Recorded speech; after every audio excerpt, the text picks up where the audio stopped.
Bismillahirrahmanirrahim. Assalamualaikum warahmatullahi wabarakatuh. Waalaikumsalam warahmatullahi wabarakatuh.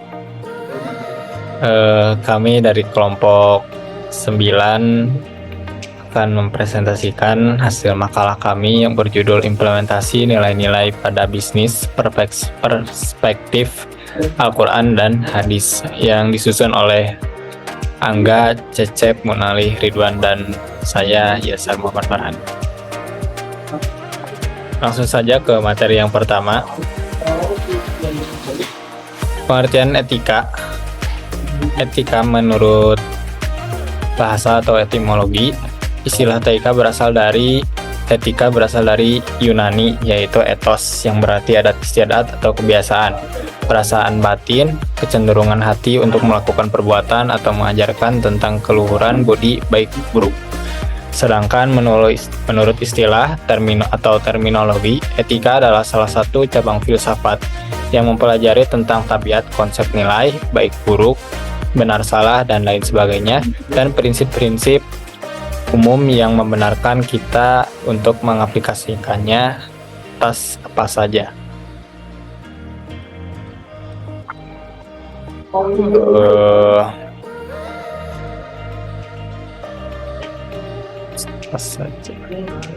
Ada 3 pendapat atau pandangan mengenai teori etika.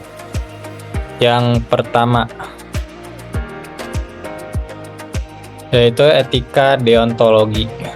Istilah deontologi berasal dari kata Yunani deon yang berarti kewajiban atau sesuai dengan prosedur, dan logos yang berarti ilmu atau teori.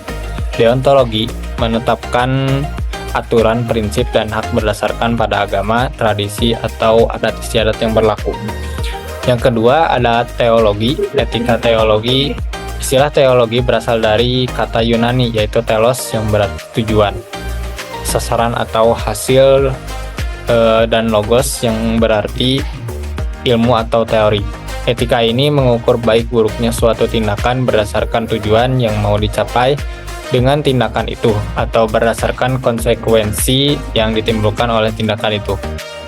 Yang ketiga yaitu etika keutamaan. Etika ini mengutamakan pembangunan karakter moral pada diri setiap orang. Nilai moral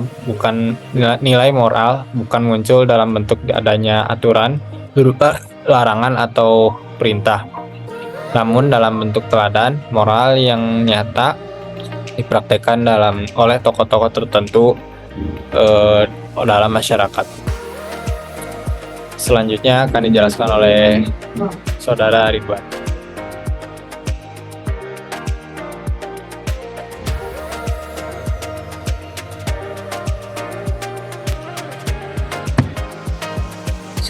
Etika dalam Islam. Secara etimologis, menurut Endang Saifuddin Ansori, etika berarti perbuatan dan ada sangkut pautnya dengan kata-kata kholik atau pencipta dan makhluk yang diciptakan. Akan tetapi ditemukan juga pengertian etika berasal dari kata jama' dalam bahasa Arab akhlak, atau mufradnya adalah khulqu yang berarti sajiah, perangai, budi, tabiat, adab, kesopanan. Secara singkat, jika moral lebih cenderung pada pengertian nilai baik dan buruk dari setiap perbuatan manusia, etika mempelajari tentang baik dan buruk. Jadi bisa dikatakan etika berfungsi sebagai teori dan perbuatan baik dan buruk. Etik atau akhlak dan moral atau akhlak adalah praktiknya. Sering pula yang dimaksud dengan etika adalah semua perbuatan yang lahir atas dorongan jiwa berupa perbuatan baik maupun buruk. Etika adalah salah satu cabang filsafat yang mempelajari tentang tingkah laku manusia. Perkataan etika berasal dari bahasa Yunani yaitu ethos yang berarti adat kebiasaan. Oleh karena itu, apabila kita kaitkan etika dengan perdagangan dalam Islam, maka akan melahirkan suatu kesimpulan bahwa perdagangan harus mengacu pada nilai-nilai keislaman yang telah baku dari sumber aslinya yaitu Al-Quran dan Sunnah. Jika etika diartikan sebagai kumpulan peraturan sebagaimana yang diungkapkan oleh Aristoteles, maka etika perdagangan dapat diartikan sebagai sebagai suatu perdagangan yang harus mematuhi kumpulan aturan-aturan yang ada dalam Islam. Pemakaian istilah etika disamakan dengan akhlak, adapun persamaannya terletak pada objeknya, yaitu keduanya sama-sama membahas baik buruknya tingkah laku manusia. Next.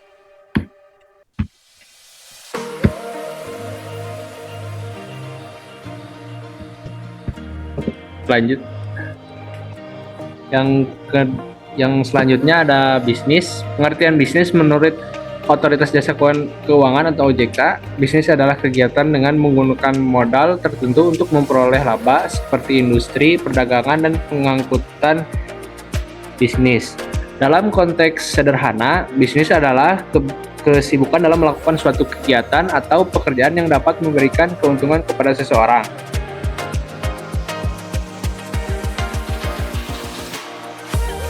Next.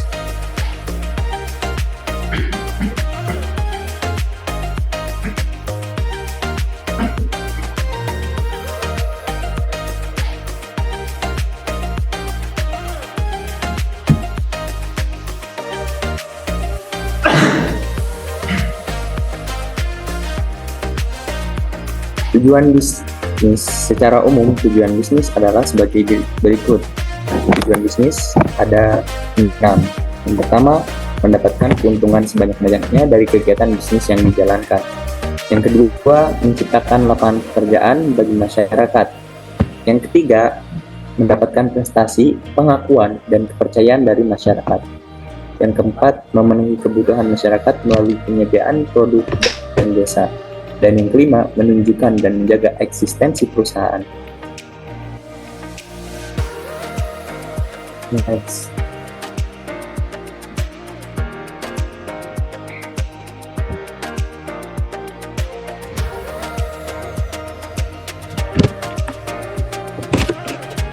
Bisnis dalam Islam.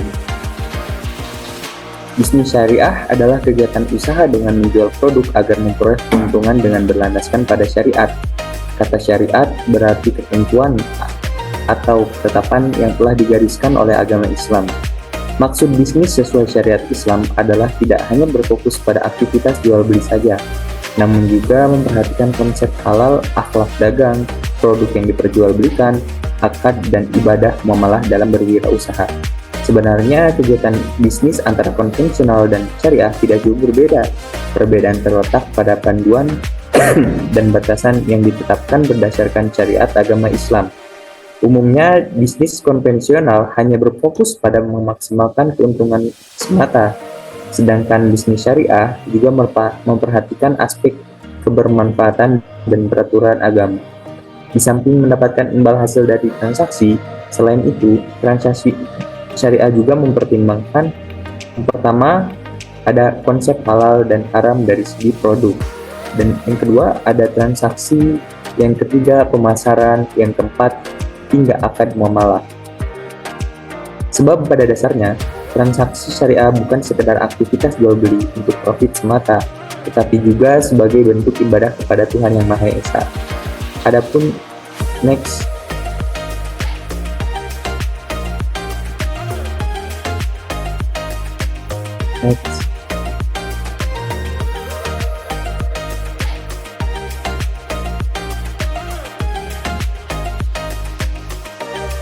Adapun ciri-ciri dari bisnis menurut perspektif Islam.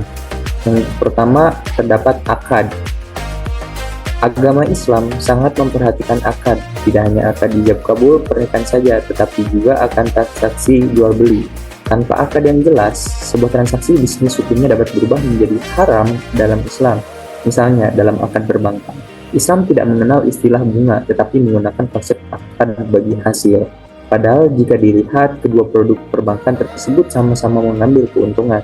Hanya saja akad transaksi di awal berbeda, sehingga dalam aktivitas berdagang harus ada akad jual beli sesuai dengan prinsip muamalah yang telah diatur dalam Islam. Hal ini bertujuan untuk memperkuat perjanjian antara penjual dan pembeli. Dan yang kedua, ada halal. Salah satu perbedaan bisnis konvensional dan syariah adalah terkait hukum halal dan haram. Mungkin dalam bisnis konvensional tidak terdapat batasan produk yang boleh dijual, Namun sesuai hukum bisnis syariah, tidak seluruh produk dapat diperjualbelikan. Dalam transaksi syariah, jenis produk halal dijadikan objek jual beli adalah produk dengan kandungan intrinsik halal atau tidak mengandung babi, minuman keras, narkoba, dan sebagainya. Selain itu, produk juga harus didapat dengan cara halal, bukan barang curian, hasil korupsi, atau barang selundupan.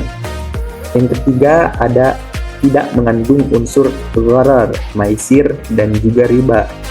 Islam telah mengatur secara jelas praktik jual beli dan produk yang mengandung unsur riba atau bunga, maisir, perjudian, dan gharar ketidakjelasan dilarang jelas oleh Islam. Hal tersebut dikarenakan ketiga hal tadi berpotensi merugikan salah satu pihak.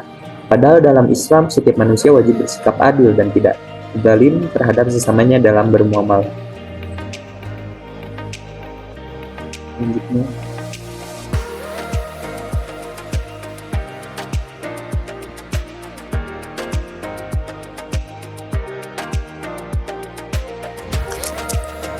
Yang selanjutnya, prinsip-prinsip bisnis dalam Islam. 1. Prinsip murabahah. Prinsip murabahah adalah akad jual beli yang dijelaskan secara detail dan terperinci antara penjual dan pembeli. Dalam akad ini, penjual harus memberikan informasi yang lengkap kepada pembeli terkait kualitas, harga, kondisi, sampai syarat pembelian. Kemudian transaksi dapat diselesaikan apabila penjual dan pembeli saling bersepakat terhadap suatu perjanjian. Yang kedua, prinsip salam. Prinsip salam merupakan akad jual beli yang diterapkan saat transaksi bisnis dilakukan dengan cara memesan. Cara kerja prinsip salam adalah pembelian melakukan pemesanan dengan syarat tertentu dan menyetorkan uang muka atau lunas di awal. Kemudian produk akan diberikan penjual kepada pembeli pada waktu yang telah disepakati. Namun perlu diperhatikan bahwa dalam transaksi ini harus kesepakatan yang jelas terkait hal produk, mulai dari ukuran, kualitas, kondisi, jumlah, dan jenisnya. Apabila penjual tidak memproduksi barang sesuai kesepakatan, misalnya terdapat barang cacat, maka penjual harus bertanggung jawab. Yang ketiga, prinsip istisna. Prinsip istisna hampir mirip seperti prinsip salam. Kedua akad ini memiliki akad sama-sama memesan di awal kepada penjual. Namun pembeli belum memberikan sejumlah uang di awal. Syarat-syarat produk juga harus memenuhi kriteria yang telah disepakati bersama di awal pemesanan. Yang keempat, prinsip musyarakah. Prinsip musyarakah akad kerja sama untuk mendirikan suatu bisnis dan mengelolanya secara bersama. Keuntungan dari suatu bisnis akan dibagi berdasarkan kesepakatan bersama. Apabila terdapat kerugian, maka harus ditanggung bersama sesuai perjanjian di awal. Yang kelima, prinsip mudharabah.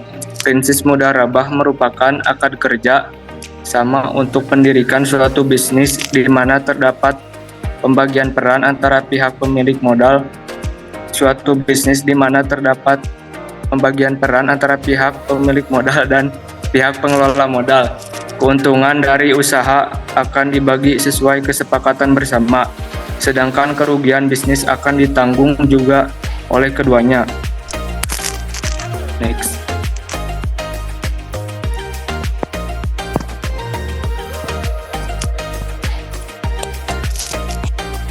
Etika dan bisnis. Etika bisnis merupakan suatu pengetahuan tentang tata cara ideal dalam pengaturan dan pengelolaan bisnis yang memperhatikan norma dan moralitas yang berlaku secara universal. Ini merupakan aturan tidak tertulis mengenai cara menjalankan bisnis secara adil, sesuai dengan hukum yang berlaku dan tidak bergantung pada kedudukan individu ataupun organisasi di masyarakat. Dalam perusahaan, etika bisnis dapat membentuk suatu nilai, norma, dan perilaku karyawan serta pimpinan untuk menciptakan suatu hubungan yang adil dan sehat, baik itu dengan sesama rekan kerja maupun konsumen.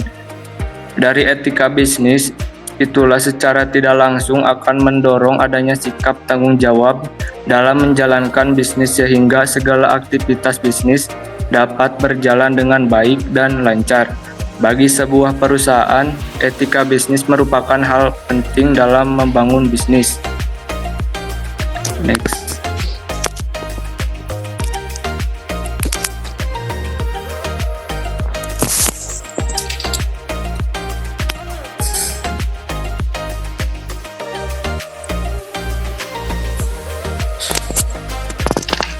Baik, etika dan bisnis dalam Islam. Adapun etika bisnis menurut Islam adalah dalam buku Etika Bisnis Islam dalam karangan Muhammad Zafar menyebutkan bahwa etika bisnis Islam adalah norma-norma etika yang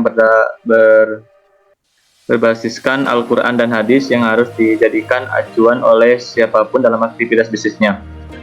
Etika bisnis dalam Islam adalah akhlak dalam menjalankan bisnis dengan sesuai nilai-nilai Islam, sehingga dalam melaksanakan bisnisnya tidak perlu ada kekhawatiran, sebab sudah diyakini sebagai suatu yang baik dan benar nilai etika, moral, sosial, dan akhlak. Etika bisnis dalam sangat mengedepankan nilai-nilai Al-Quran dan oleh karena ini beberapa nilai dasar di dalam etika bisnis Islam ini memiliki prinsip yang berasal dari ajaran Islam. Antara lainnya yaitu kesatuan atau tauhid atau unity. Prinsip etika bisnis yang pertama adalah kesatuan. Kesatuan ini sebagaimana sudah didefinisikan di dalam konsep tauhid yang memadukan keseluruhan aspek-aspek kehidupan muslim baik di dalam bidang ekonomi, politik, dan sosial menjadi keseluruhan yang homogen serta meningkatkan konsep konsistensi dalam keteraturan yang menyeluruh. Dari konsep ini, maka prinsip kesatuan di dalam etika bisnis Islam ini memiliki dasar pandangan yakni bisnis yang terpadu, vertikal maupun horizontal, yang membentuk suatu persamaan yang penting di dalam Islam. Yang kedua yaitu keseimbangan.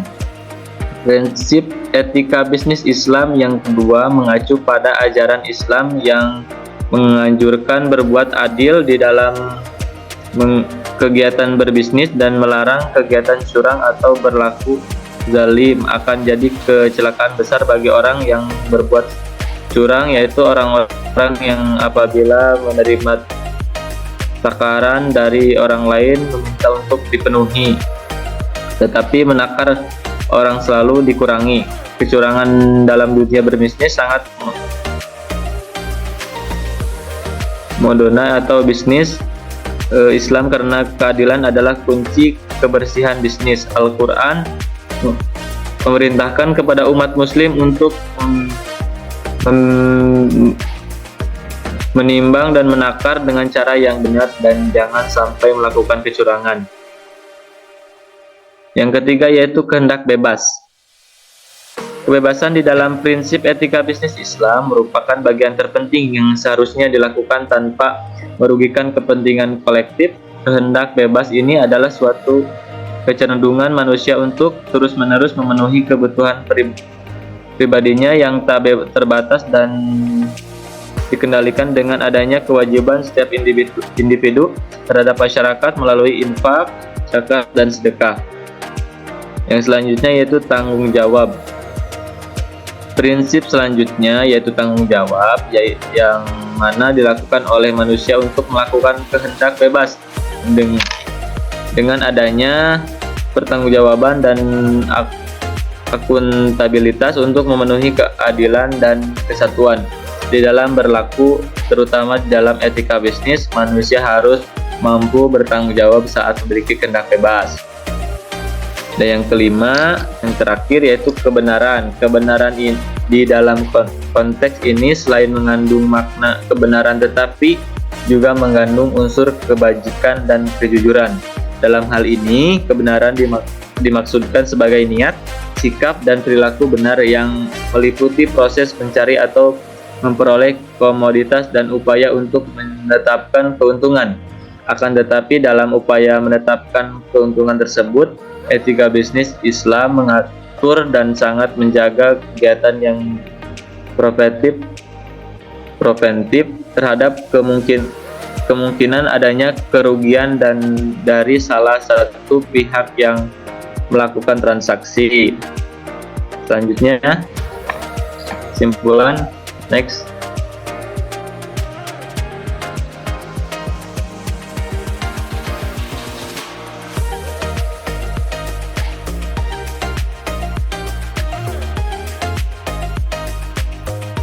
Kesimpulannya yaitu etika di dalam bisnis sudah tentu harus disepakati oleh orang-orang yang berada dalam kelompok bisnis serta kelompok yang terkait lainnya.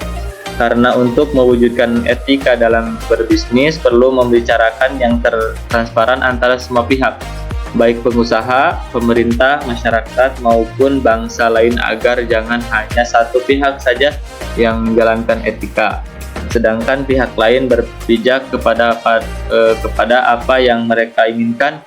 Jika bisnis benar-benar dijalankan atas dasar keterbukaan dengan mengedepankan etika nilai-nilai kejujuran antara kedua belah pihak, maka tidak akan ada yang dirugikan dalam berbisnis, sehingga keberkahan dan keselamatan di dunia akhirat dapat dicapai.